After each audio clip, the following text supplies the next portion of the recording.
Oi, aqui é o Oswaldo Muniz. Aos 78 anos, já sentei em muitas varandas, já ouvi muitas conversas. E foi assim que conheci histórias incríveis, como a que eu vou contar para você agora. E aproveita e me conta aí nos comentários. Qual é o seu nome? Quantos anos você tem e de onde você está assistindo? Adoro saber quem está do outro lado ouvindo minhas histórias. Vai ser um prazer te conhecer. Vou responder a todos os comentários. Agora, vamos à história. Seu Arthur, aos 72 anos de idade, era um fantasma. Não um fantasma de outro mundo, mas um fantasma do mundo real, que se movia pelos corredores polidos e brilhantes da Borges & Filhos, uma das maiores empresas de alimentos do país.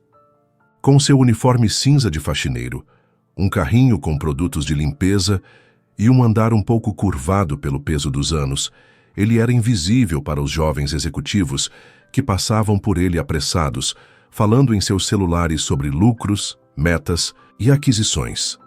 Para eles, Arthur era apenas parte da mobília, uma figura silenciosa cuja única função era apagar os vestígios de sua passagem, como as marcas de café no chão ou o lixo nas lixeiras. A sua vulnerabilidade era clara para qualquer um. Era um homem idoso, num trabalho braçal de pouco valor, pobre e, aos olhos daquela gente importante, completamente insignificante.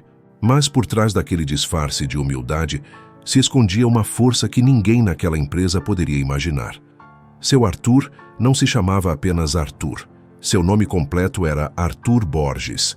E ele não era apenas um faxineiro. Ele era o Borges, da Borges & Filhos. Ele havia fundado aquela empresa décadas atrás, numa pequena cozinha com sua falecida esposa, Helena. Começaram vendendo compotas e pães caseiros. O lema deles era simples: qualidade em primeiro lugar, e nossos funcionários são nossa família.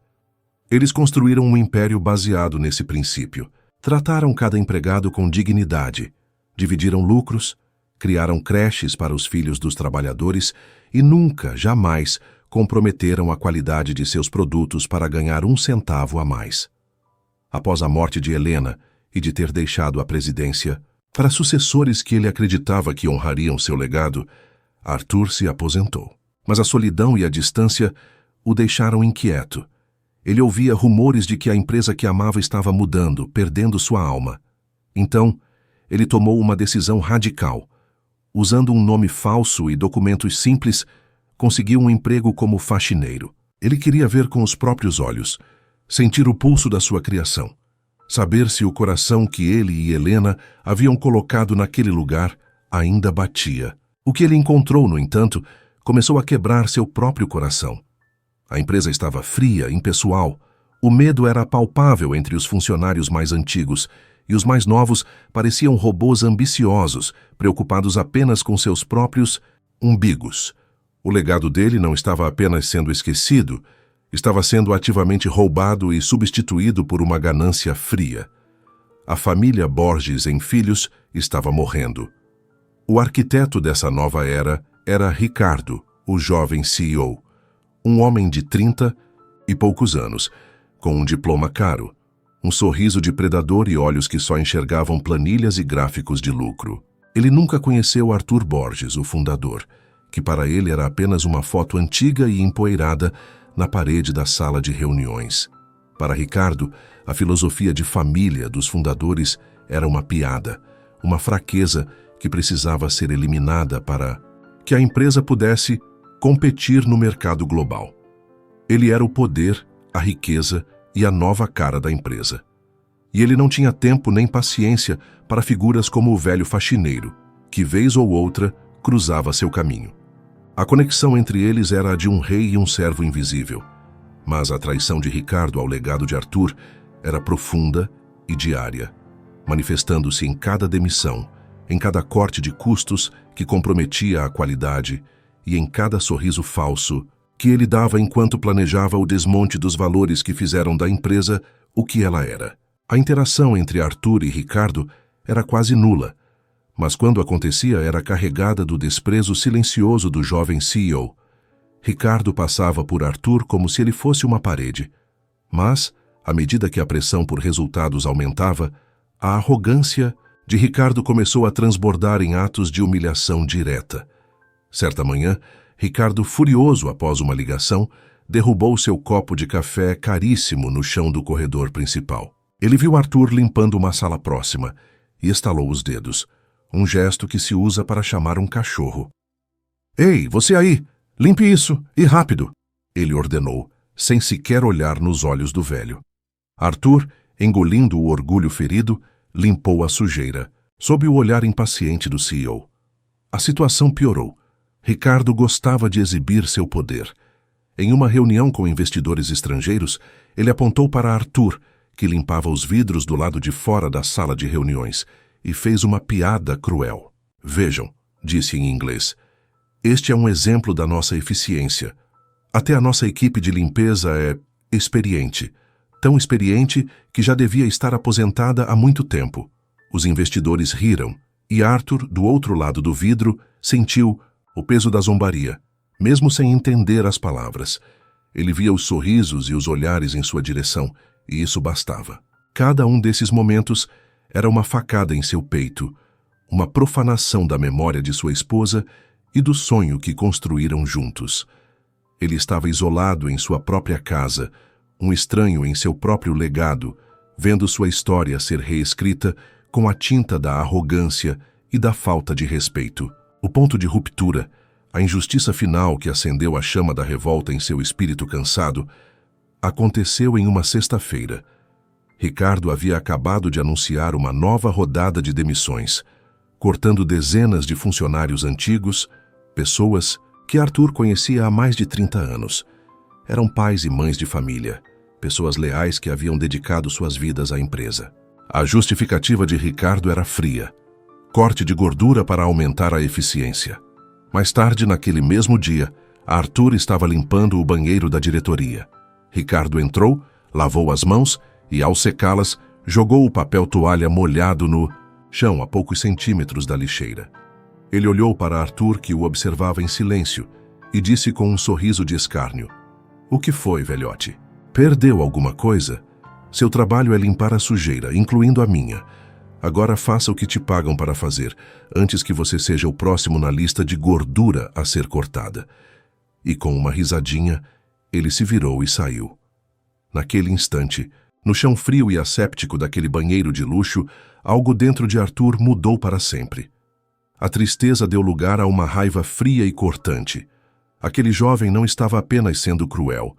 Ele estava declarando guerra a tudo o que Arthur representava. Ele estava cuspindo no prato que comia, zombando do trabalho honesto e ameaçando a dignidade de um homem que lhe dera indiretamente todo o luxo e poder que ele ostentava. Aquele não era mais seu filho pródigo, era um invasor, um saqueador, que estava pilhando seu templo. A dor do isolamento se transformou em uma clareza de propósito. Aquele era o fim de sua observação silenciosa. Era o começo da retomada. Após a humilhação no banheiro, a tristeza de Arthur se cristalizou em uma determinação de aço. Ele não era mais um observador passivo, um fantasma lamentando a perda de sua criação. Ele agora era um general disfarçado, em uma missão de reconhecimento em seu próprio território ocupado. Sua investigação silenciosa tornou-se mais ativa. Como faxineiro, ele era invisível, e essa invisibilidade era sua maior arma. Ele tinha acesso a todos os lugares, ouvia tudo. Ele esvaziava as lixeiras das salas de reunião e encontrava rascunhos de planos, anotações sobre cortes de pessoal e estratégias para baratear os ingredientes dos produtos mais amados da marca. Uma heresia para os padrões de qualidade que ele e Helena haviam estabelecido. Ele conversava com os outros funcionários da limpeza, com os trabalhadores do chão de fábrica durante o café, com as secretárias que eram tratadas com desprezo por seus chefes.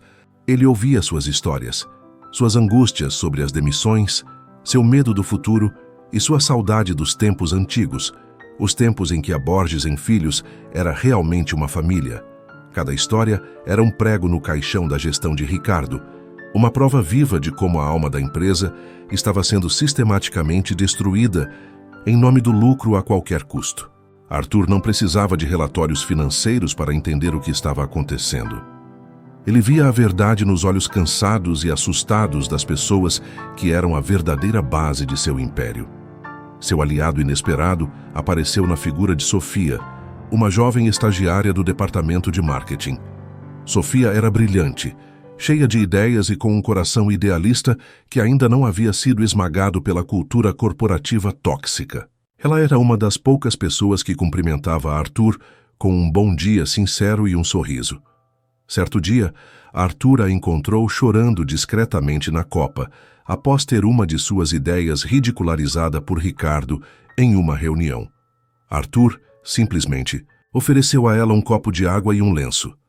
Ele não disse muito, apenas ficou ali com sua presença calma e paternal. Ele faz a gente se sentir um lixo, não é? Ela desabafou, secando as lágrimas. Como se ideias e pessoas não valessem nada, só os números. Os números mentem, minha filha. As pessoas não, respondeu Arthur com sua voz mansa. Aquele pequeno ato de gentileza criou uma ponte entre eles. Sofia começou a conversar com o velho faxineiro durante suas pausas. Ela desabafava sobre os planos antiéticos de Ricardo, sobre a pressão para criar campanhas de marketing enganosas que escondiam a queda na qualidade dos produtos. Arthur, por sua vez, compartilhava com ela histórias dos primórdios da empresa, sobre os valores que a guiavam. Ele nunca revelou quem era, mas falava do antigo dono com tanto conhecimento e carinho que Sofia começou a vê-lo não como um simples faxineiro, mas como a memória viva daquela empresa.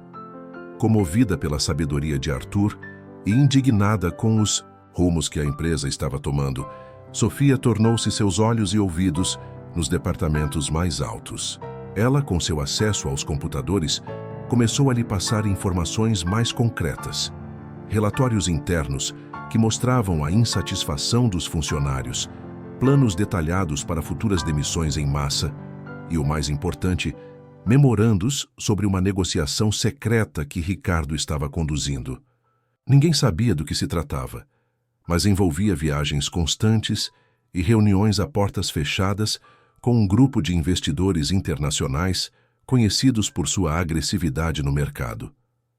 A teia da verdade estava sendo tecida, e Arthur, com a ajuda de sua jovem e leal aliada, estava pronto para puxar o fio principal e desvendar o plano final de Ricardo. A informação crucial chegou a Arthur através de um e-mail que Sofia viu por acaso na tela do computador de um diretor, deixado aberto por um descuido. O e-mail mencionava um codinome, Operação Fênix, e continha detalhes de uma transação final que aconteceria durante a próxima reunião anual de acionistas. Movida por um pressentimento terrível, Sofia conseguiu copiar o anexo do e-mail para um pendrive e o entregou a Arthur naquela mesma noite, quando o prédio já estava quase vazio.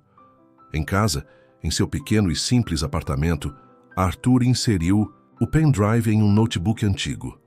O que ele descobriu foi a traição final, o golpe de misericórdia no legado de sua vida. A Operação Fênix não era uma fusão ou uma parceria. Era a venda completa da Borges & Filhos para um conglomerado internacional, um grupo de investidores abutres, famosos por comprar empresas tradicionais, demitir todos os funcionários, vender os ativos, as fábricas, as marcas, as receitas, em pedaços e depois fechar o que restava. Ricardo não estava apenas mudando a cultura da empresa. Ele estava prestes a assassiná-la, a apagar sua história da face da terra, em troca de um bônus pessoal de centenas de milhões de dólares. Aquele era o coração negro do plano de Ricardo.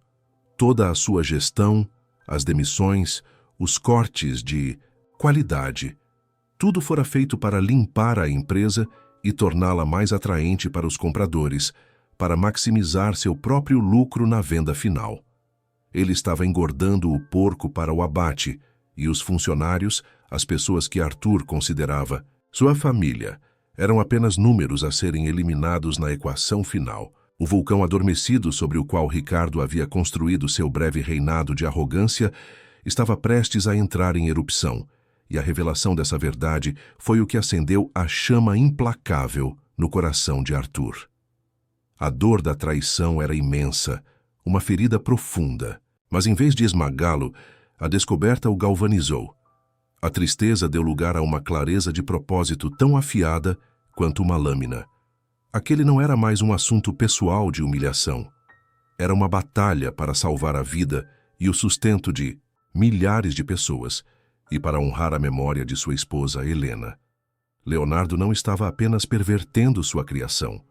Ele a subestimara fundamentalmente, acreditando que a idade e o disfarce de faxineiro haviam tornado o velho fundador fraco e impotente. Era hora de provar de forma espetacular o quão errado ele estava. O luxo arrogante da sala da presidência transformou-se na mente de Arthur no cenário de seu contra-ataque, uma jogada final arquitetada com a precisão de um mestre de xadrez e a astúcia de um sobrevivente. Ele pegou o telefone e fez uma única ligação para seu advogado, um amigo de longa data que administrava discretamente o seu truste de ações majoritárias. "Prepare os documentos", disse Arthur, com uma voz firme que não usava há anos. "Está na hora de o fundador voltar para casa."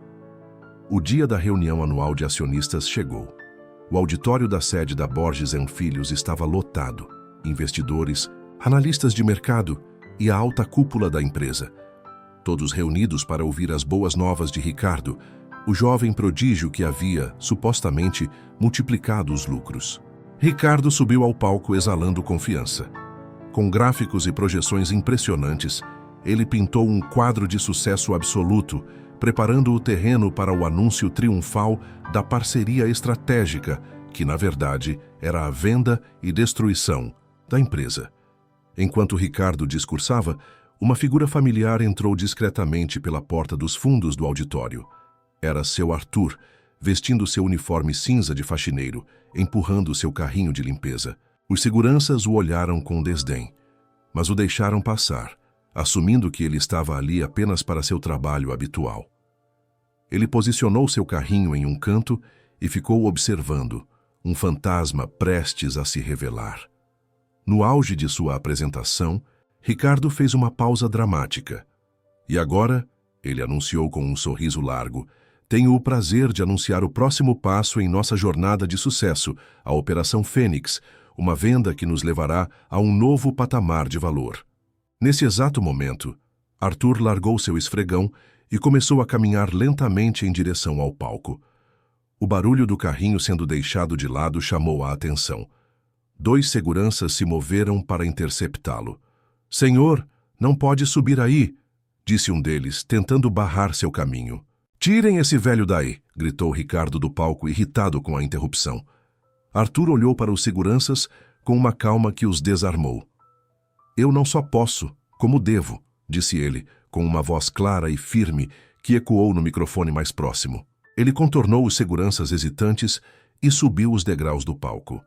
O auditório mergulhou em um silêncio confuso. De pé ao lado de um Ricardo pálido e furioso, Arthur pegou o microfone principal. "Bom dia a todos", começou ele. "Para a maioria de vocês eu sou apenas o faxineiro, um rosto invisível, mas meu nome é Arthur Borges." Um suspiro coletivo percorreu a sala.